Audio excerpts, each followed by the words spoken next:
Does it have maybe a tiny percentage in where we are today? Maybe, and I don't know. Hi guys, it's reaction time. Thank you for stopping by on my YouTube channel once again. Thank you to all the returning subscribers and viewers. I love you so much.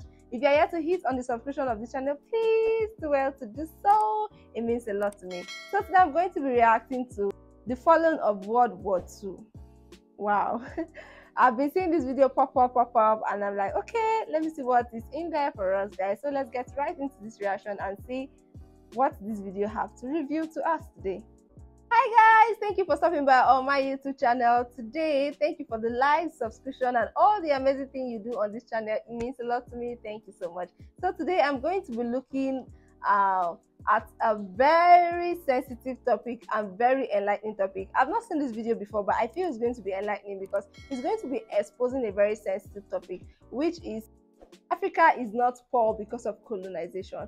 We all know that most people feel like the reason why Africa is in the state where they are at today is because of colonization, is because of slavery and everything that happened in time before. And somehow I kind of have that belief, oh yes, just maybe because of colonization, there's a lot of things in the system that have been corrupted, and somehow we are here where we are, even though I have exceptions to that. So I feel somehow that this cannot be it. This entirely cannot be it. But it's good that there's a video that have been, put out there where people have put out their thoughts on this particular topic. I want to see what they think and be able to learn, unlearn, and relearn a lot of things through this video, guys.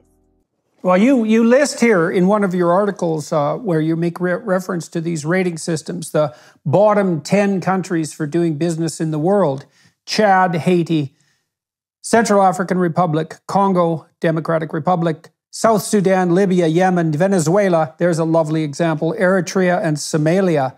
And so there are three exceptions in the African ecosystem: Mauritius, Rwanda, Kenya, South Africa, Botswana, and Zambia. You pointed out in your prospectus, is it prospectus article? Yeah, prospectus article of Artbridge Institute. Right, that Mauritius is a rising star. And Rwanda is in some ways comparable to Georgia. So some of these countries have started to get this right. Yes. And so what's the consequence of that? And what does right mean? What they have understood, what these countries have understood, is that economic freedom is at the center for prosperity building. Rwanda, for example, Paul Kagame, the president of Rwanda, is explicit about it. He said he wants to be the Lee Kuan Yew he wants to be the Singapore of Africa, and Lee Kuan Yew is his model. Now, the dirty mouths are going to start shouting, oh yeah, see, authoritarian, blah, blah, blah, whatever. Me, I want to talk only about the on the economic side. If you take Lee Kuan Yew and Singapore as your example, then it means that, like him, you're going to have to be serious about economic freedom. Oh, yeah. And that's exactly what he did. That's what Singapore did. When Singapore figured that out, they went on to put in the right reforms to make their environment some of the most business-friendly environments in the world, one of the most free markets environment in the world, and you saw the magic of Singapore. Today, Singapore is richer than its ex-colonizer, Great Britain. Oh, wow. So when I hear people telling me today, wow, I already love the outlook of what I'm seeing. I mean, she mentioned Singapore. I read a book from fourth to first about Singapore, just a brief history of how they got their independence from Malaysia and all, and the president at the time. And I saw so much of leadership in him. I saw a genuine leader. I saw someone that knew what he wanted for his people and he was out there for it. He was not after the country's money. He was not after any of these things that most African countries are doing right now and try to blame the consequence on other people. He was not after any of those things. He was really after creating his own country, people. And God, that book, I think I need to review that book again from fourth to first. That was where I read about Singapore. In fact, actually exposed me to Singapore as a country. So with what she's saying, I already love the outlook of it. Oh, Africa is poor because of colonization. I'm like, please, let's move on from that.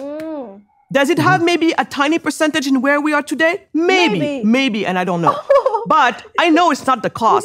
Because if it were, many countless countries have been colonized before. And by the way, colonizing one another is humanity's history. It just happened that maybe Africa has been one of the last, colonized region in the world. So in our psyche, it is there, and it acts like nothing happened before to others. But flash news, it's the history of the world. Wow. We've been capturing each other back and forth, all of that.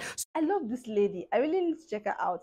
I love people that come to terms that, okay, this is what have happened. What can we do from here? I love solution-minded people. I don't like people that want to stay in their state. Oh, this is what have happened to me. This is what have happened to us. We just stay here and keep putting blame on whatever had happened. Wow. I love what she's saying. I mean, you have to see where you are and see where you are going to and make a change. Okay, re-strategize to something new.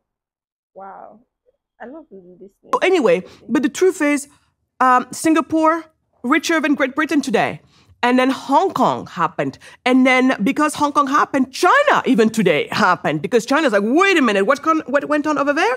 And then China went on to do the exact same thing with its SEZs, the special economic zones, some of the most free market zones in the world. And then look at it happen in communist China, who, when it comes to economics, decided that we're going to do the free market, we're going to be capitalist, because that's the only way. We tried everything else. We killed hundreds of millions of people, and we have nothing to show for it. But now that we're tired of being disrespected members of society, because guess what? That's the other thing too.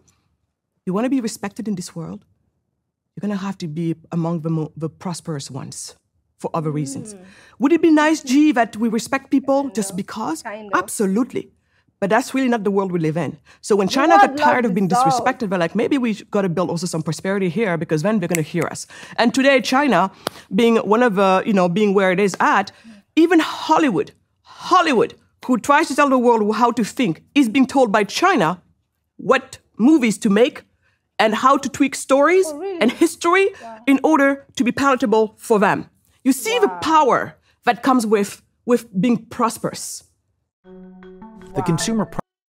What would you recommend concretely to countries like Senegal to get the hell out of the way, let's say, of the people who would, like you, would do everything they could to try to make it better? I mean, one of the things that happened with India is India established the Indian Institute of Technology, which is a deadly engineering school. And a huge number of its graduates went to Silicon Valley, as you well know. And many of the successful Indian graduates of IIT started to dump money back into India and build a capitalist infrastructure there, or help build a capitalist infrastructure there. So this sort of thing can really take hold. If you were making recommendations to governments who wanted to get on board and stop being like Chad, Haiti, Central African Republic, Congo, South Sudan, Libya, Yemen, and Venezuela, etc., what concrete steps should they take from the bottom up to get the hell out of the way? Exactly. So two things we've been doing, because I'm a practitioner, as that's my entrepreneurial journey. I'm an entrepreneur, so I practice what I preach, but I also preach. I preach for free markets, and so when it comes to that, I'm one of the hats that I wear is as the director for the African Center for Prosperity of the Atlas Network, the largest organization in the world of free market think tanks around the world. And so what we do there is we work on reforms around the world to take down barriers of entry for local entrepreneurs. So that's one thing. But as we all know, that's a great initiative to take, and we've been making some really good advances in many countries, especially in Ghana. We've been making a lot of progress with our partners there, Imani. But that is piecemeal legislation. It takes forever. It is hard as heck. And by the time you made a gain here, you made 20 losses over there, and it's a continuous problem. But until we get better, we got to continue at it. So that's one thing we've been doing. And so that's a hat I wear, working with free market think tanks to try to make it easier for local entrepreneurs to join in the party. Additionally, I'm going bold. I'm going radical. For the past few years, we've been advocating an idea for Africa that found some of its roots in Latin America. And again, I'm related to the people who are involved in this. My husband being one of the key figures in this movement. a movement called the Charter Cities. Paul Romer calls it like that. He's a Nobel laureate in economics. Others call it the Free Cities. I like to call it the Startup Cities. So the best way to think about it, Jordan, and it goes back to what you were talking about earlier when you use the word operating software. Most of the poor, most of the low-income nations, so meaning back in the days, the way we used to call it is poor nations, they have regulations for poverty. They're basically regulated for poverty, meaning the laws, the set of law, poverty. It only calls poverty. And so what some of these folks have thought about, looking at the Dubai example, Dubai just recently entered the top 10 of international financial centers of the world. Wow. And what Dubai did at some point is think about it and be like, on this bare, plot of sand that's technically worth nothing right now as is, this 110 acres of land, sand everywhere. They're like, well, maybe Sharia law is not the best for business. We got to think about better set of laws for business. We're talking only about business, not family law, not anything else but business. And they decided there's got to be something better. And so they looked around, and that's actually when, to take one of the terms you used earlier, they're starting to realize, common law is actually a better way for business, specifically British common law.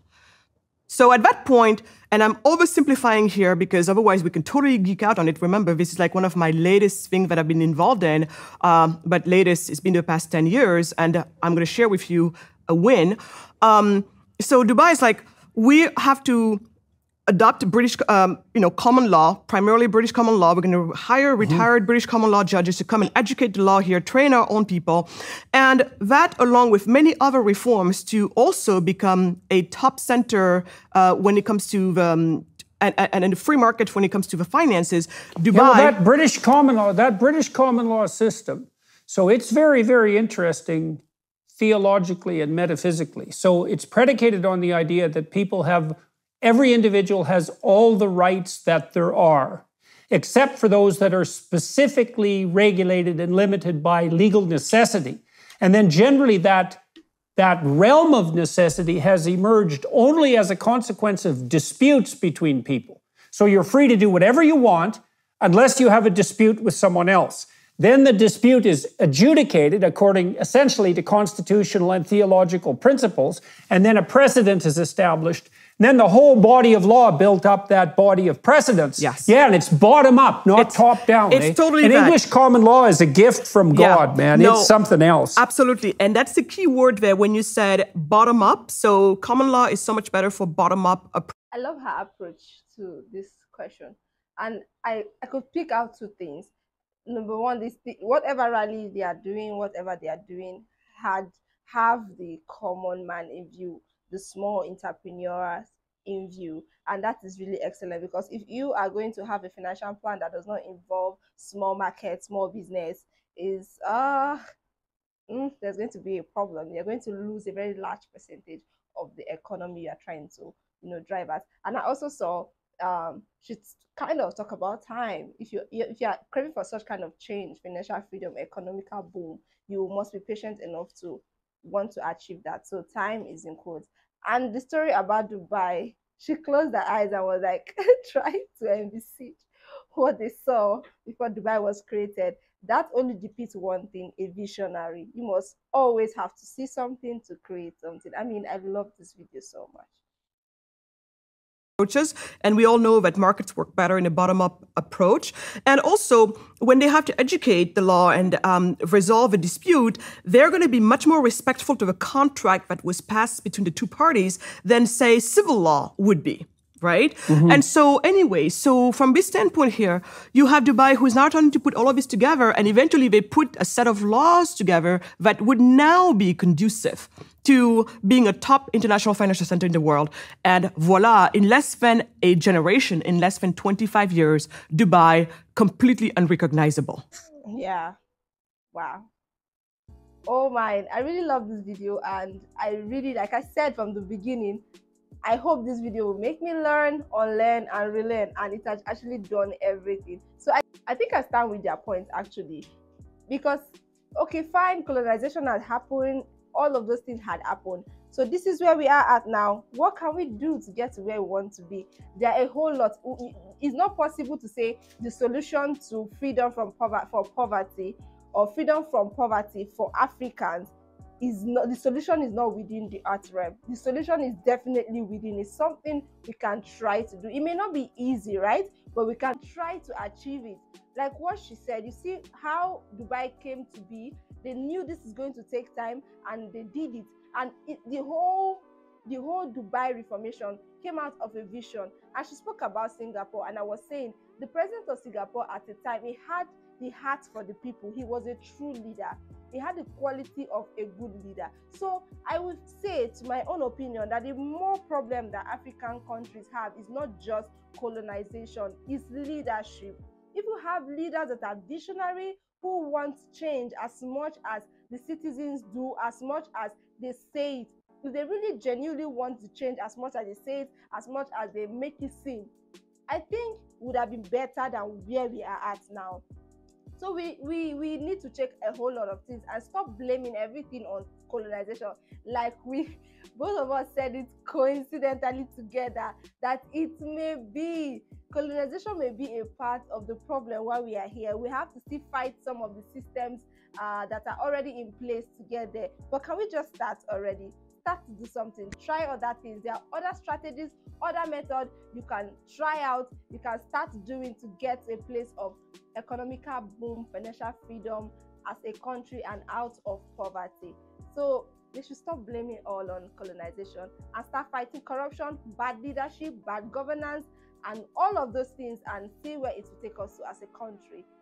So thank you guys for sitting up to this time and seeing this video with me. I want to see your comments on this video. It's a sensitive topic, and I'm very sure everybody will have different view and perspective to it. But I want to see them on in my comment section. Thank you, and don't forget to subscribe on this channel.